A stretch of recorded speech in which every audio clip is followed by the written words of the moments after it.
Special theory of relativity. Einstein's special theory of relativity, published in 1905, revolutionized our understanding of space and time.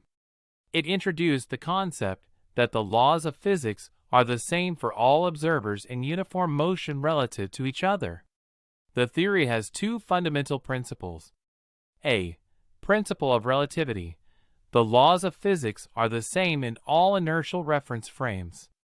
An inertial reference frame is a coordinate system moving at a constant velocity with respect to other frames. B. Speed of light postulate. The speed of light in a vacuum is constant and is the same for all observers, regardless of their motion relative to the source of light. This principle challenged the traditional notion of absolute space and time.